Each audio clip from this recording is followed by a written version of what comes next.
Hello, my dear students. How are you? I hope you are well. I am Siddharth Shekhar Vishwas, lecturer, Department of English, Matwail Haji Abdul Kibriya Police in Dhaka. Today, we want to study a literary criticism of Matthew Arnold. The name of the literary criticism is the study of poetry. Course Literary Criticism, honors 4th year, Department of English. Today we will learn the study of poetry in brief. Now I want to start my lecture. Attention please, my dear students. Contrary to the Platonic prediction, Arnold believes that poetry has a significant use in the process of knowledge creation and progression of human beings as an artistic endeavor. Poetry provides a reflection and a commentary on the finer aspects of survival and struggles. It is elemental to the investigations in theology and science. Arnold claims that the need for poetry and its faculties will help human beings harness purpose and tranquility in the times and generations to come. Arnold believes that the central thought of the poem matters more than any other concept in the poem, so much so that it becomes the central fact of the poem. This idea is what links to the emotions of the reader and provides a vent to them. He goes on to highlight different mechanisms by which people analyze and censor various works of poetry and poets. He enumerates three distinct methods of the same, naming those estimates. Real estimates, number one. This refers to unbiased and unprejudiced evaluation with a fine balance between historical context and innovation and flair of the individual poet. Number two, historical estimate. Here, the historical background dominates the value judgment with innovation and creativity has given less importance than the historical context of the poem. Personal estimate. This is ripe with personal and cognitive biases of the individual reader and dependent on their preferences and tastes. Even though historic and personal estimates are less reliable and arbitrary, they are more commonly seen than the real estimate. Arnold calls this a natural consequence of human choice. Often, the context of the text dominates the reader's perception and makes them overlook its manifest flaws. Historical significance can hide these shortcomings in plain sight as it tends to exalt the poem to an elevated status like classics or iconic.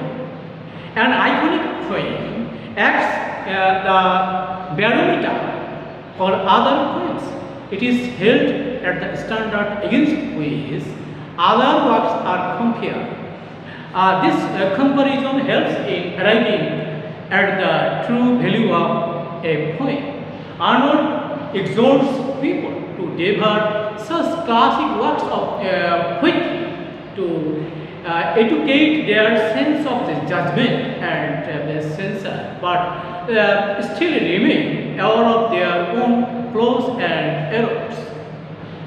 Arnold argues that poets are often so inspired or moved by the classical works of poetry that they often tend to borrow their content or ideas. It is often an issue for the poets who cannot detach themselves from their favorite classics and thus are prone to erroneous conclusions. Historic estimates in the case of poets from earlier times and personal estimates in case of contemporaneous poets create difficulties in ascertaining the true value and significance of poetry. Touchstone method for evaluating poetry. Borrowing Longinus's concept of true sublimity to say that the time-tested classics act as the touchstone to judge all other works of poetry. However, this doesn't warrant a need to have an exact replica of such content and quality in the works under the scanner. He named a few touchstones like Homer, Milton, Shakespeare, and Dante, etc. These particular exponents of poetry are able to enhance the experience of reading poetry through their meta and style.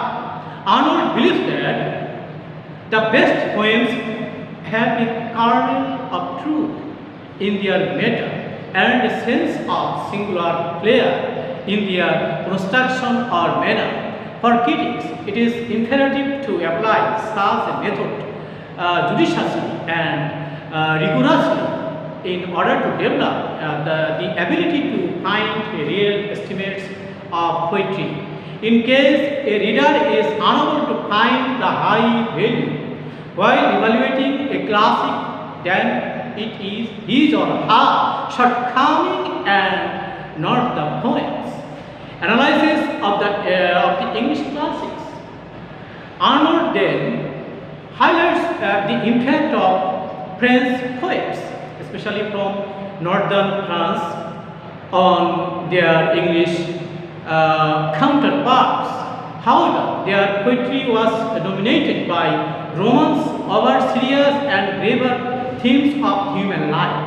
Arnold is full of praise for Chaucer, who he believes wrote in liquid diction and was a great exponent of both content and style. According to Arnold, Chaucer scores high on the real estimate, but it doesn't come to the level of a classical poet lacking seriousness of someone like Dante, Milton, and Shakespeare, who all are classical poets. He considers Pope and Dryden as classical prose of the Restoration period. He calls Gray a classic, but relegates Burns to the person of Chaucer. They both lacked seriousness in their content, according to Arnold, even though their works contain both truth and great skill.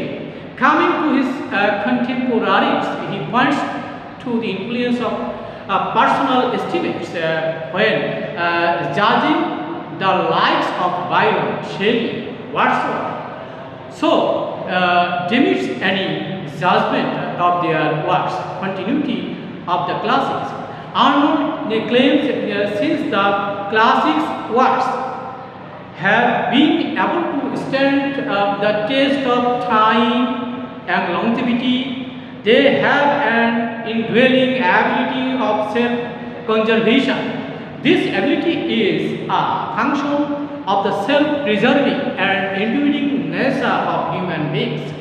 According to Arnold, human nature remains consistent through various epochs and times, and since the classics deal with the topics and issues highlighting and commenting on human suffering, emotions, and nature, as long as they stimulate such emotions and thoughts in the regards that will remain alive in their hearts and mind.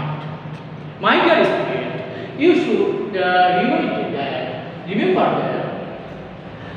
literary criticism is not a very easy task. It is more difficult than any other study. The study of poetry is very important for us. Matthew Arnold is a very famous poet in Victorian age, and you should study the study of poetry. Seriously, introduction, reading poetry, inspiration and imitation, touchstone is method for evaluating poetry, analysis of the English classic, continuity of the classic. My dear student, thank you very much.